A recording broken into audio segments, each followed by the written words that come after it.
2024 is almost over. 2025 approaches. The black winds blow. They blow in change, and yet, more of the same. The old ways are dying. In their death throes, they become much more dangerous than we had ever feared. Those clinging to their traditions will fade along with them, into the void, into the black, never to return. So too must we progress along, meandering down thoroughfares of uncertain reality, fighting back the demons that brand us as devils. They encircle and thirst for our blood. But no, do not give in. Do not admit defeat. To surrender is to die, and worse, to betray everything you believe in and the people who believe in you. As the year fades into another, just like the countless years before, you must be true to yourself and true to the people you lead. There is no one coming to save you. Now roll that beautiful bean footage.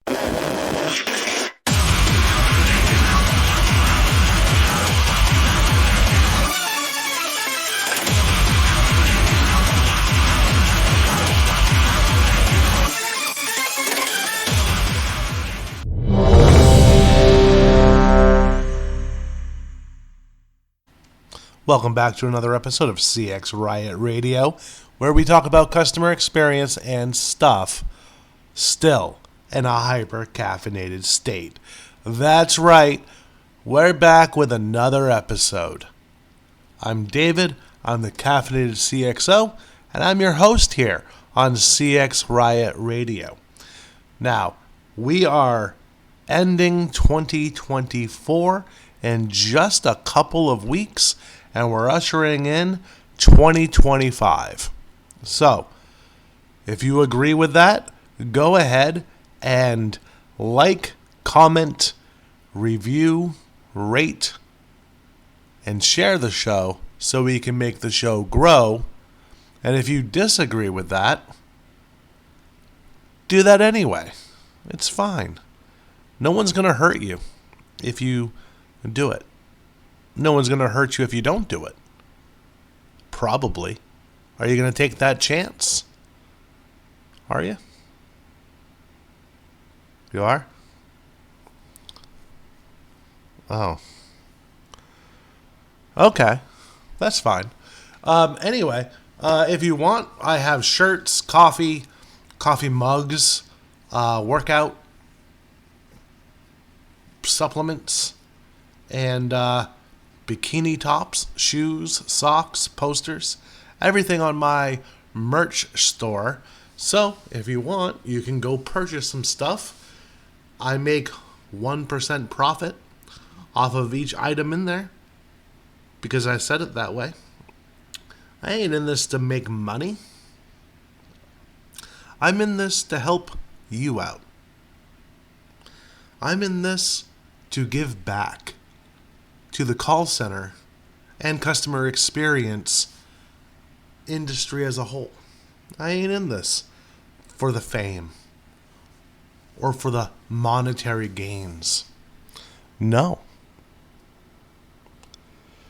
Maybe I should be, because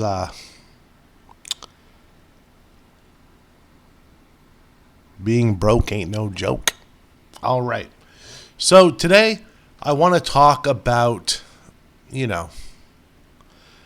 something that a lot of us actually probably should talk about more. And that is leadership, customer experience leadership, leading a customer service team, leading a call center, whether that be a supervisor role, manager role, director role, VP role, so on and so forth, right? And the unspoken, the untitled leaders within the same spheres. Because leadership, as the old cliche goes, ain't a title. You don't need a title to lead. If you have followers, if you have influence, you are a leader. And if you're in a leadership titled role, You should find out who the actual leaders are within your department and your company. You're going to need them. You're going to need them on your side. So the stuff that you want to do and the changes that you want to make have some buy-in from those actual leaders. And it'll make it an easier sell to the others, to the people who look up to them. And if you are a true leader with a leader title, that's amazing. Those are rare, right? If you're the manager that people actually go to when there's an issue, you are a rare breed. You have what it takes. So, I wrote a speech for this. I'm going to sort of kind of read it, so it might sound a little robotic. Because if you're like me, and I know that I am, then you hate scripts. You hate call center scripts.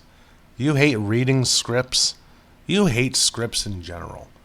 What you want, what you need are like an outline, right? And that's pretty much what I got here. I got some stuff jotted down. So, let's go. Let's get started. Because the sooner we get started, the sooner we can end this, and the sooner I can go back and watch Neverwinter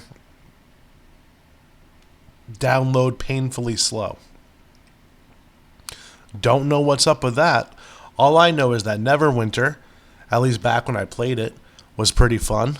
And it's free. And you know what? I might not be poor, but I am cheap.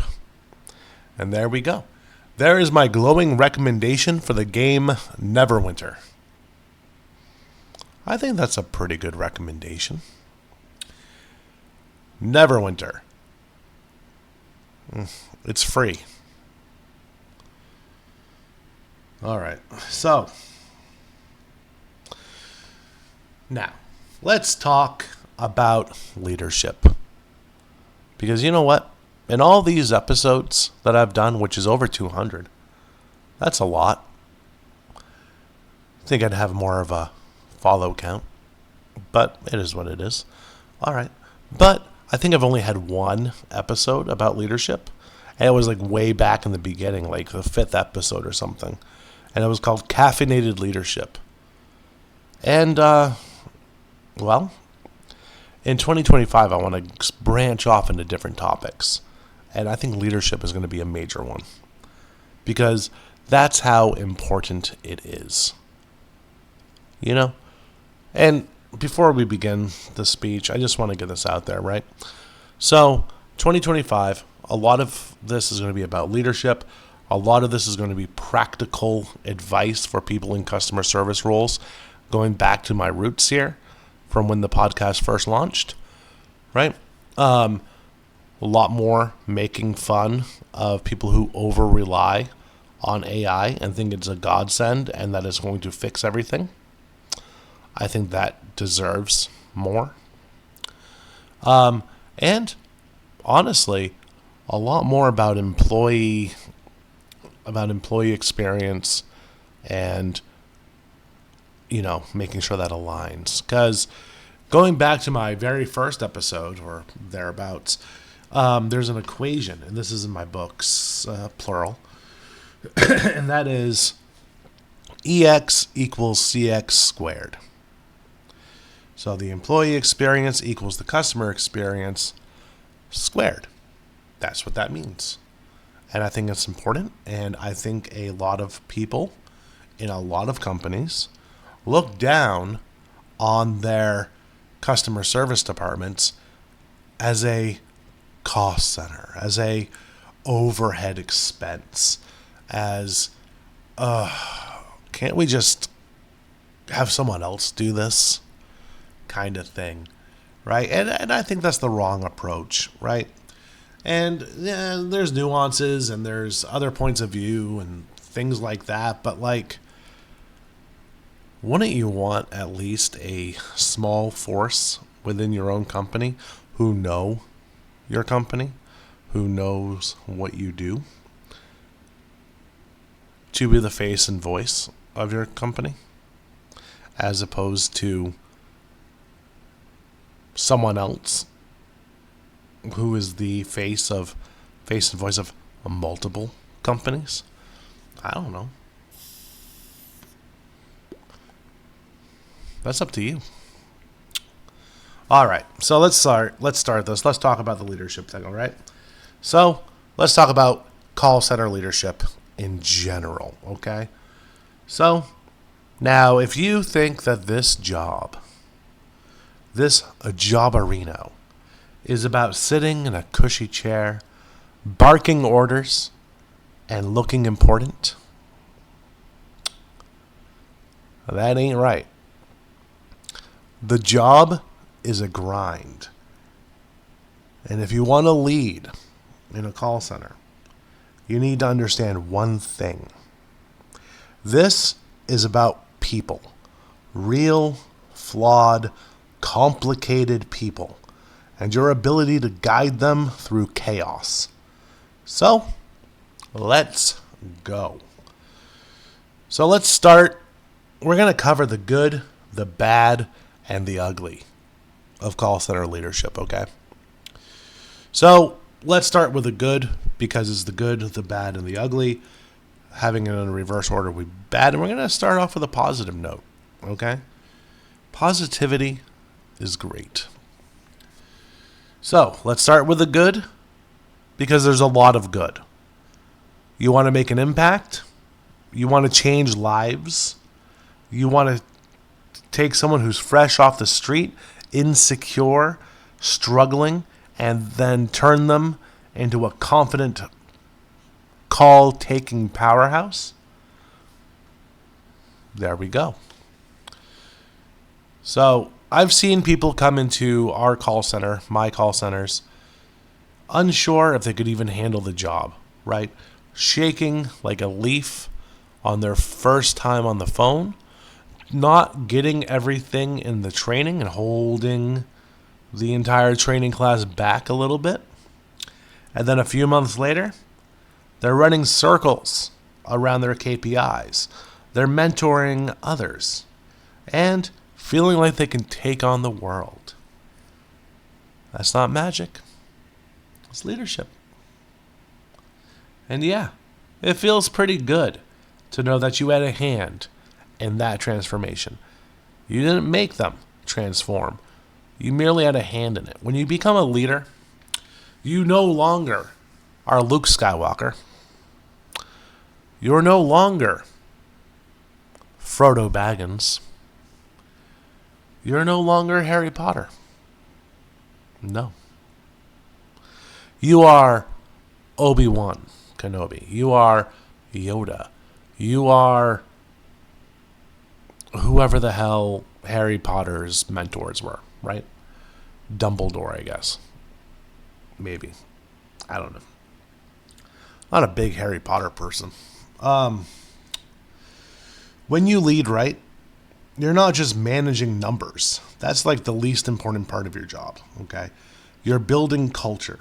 You're creating a team that trusts you, respects you, and will go to war with you because they know you've got their back. Those wins, that's the good stuff. But don't get too comfortable with that, because let's talk about the bad. Here's the thing that nobody really tells you when you become a leader, right? When you become a manager. Everything is your fault. Everything. The numbers are shit, that's on you. Turnover is too high, that's on you. There's a customer complaint, that's on you.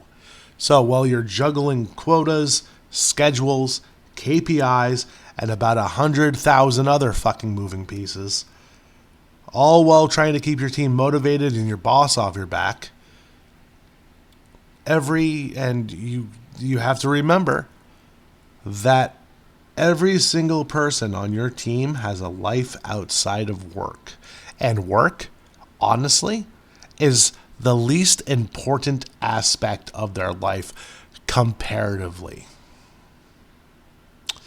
They've got bills, which the job helps pay for, hopefully. They've got kids. They've got sick kids. They have shitty commutes.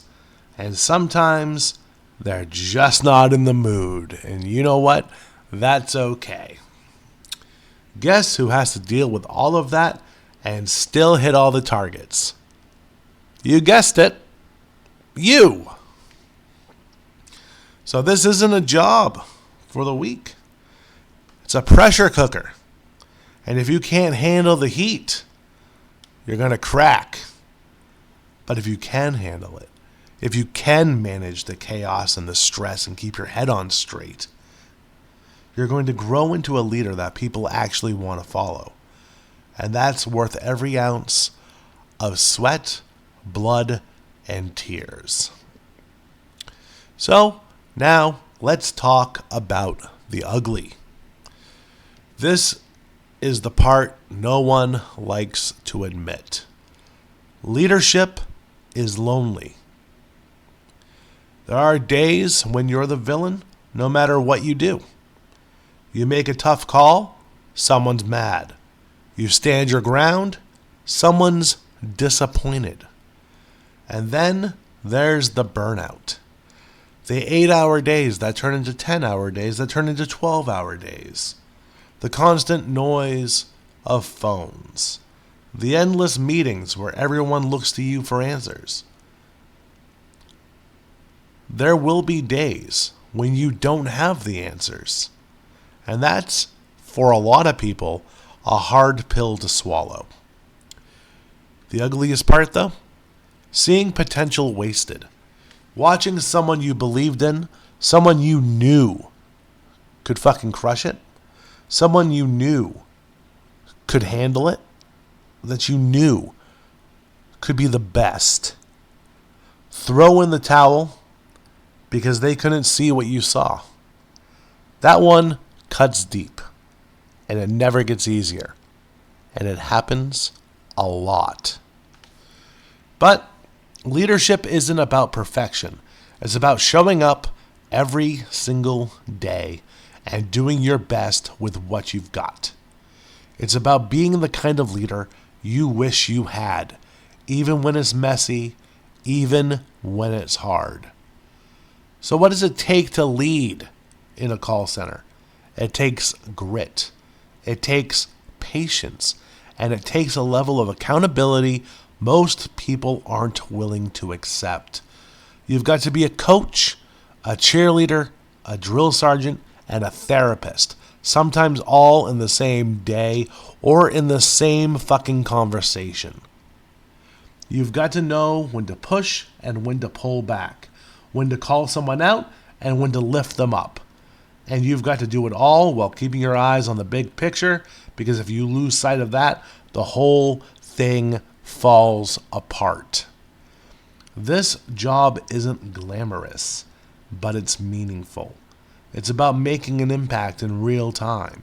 And if you're up for the challenge, it'll push you, stretch you, and force you to grow in ways you never thought possible. So why do we do it? Why do we keep showing up day after day for a job that's as exhausting as it is rewarding? Because it matters. I'm not saying the call matters, right? It does, but on a different level, right? Every time you coach someone through a tough call, every time you celebrate a win, every time you help someone see their own potential, you're making a difference. And that difference ripples out. It impacts your team, your customers, your company, and ultimately, you. This isn't a job for everyone, but if you've got the heart, the hustle, and the guts to lead, then welcome to the fight. It's hard, it's messy, and it's absolutely worth it.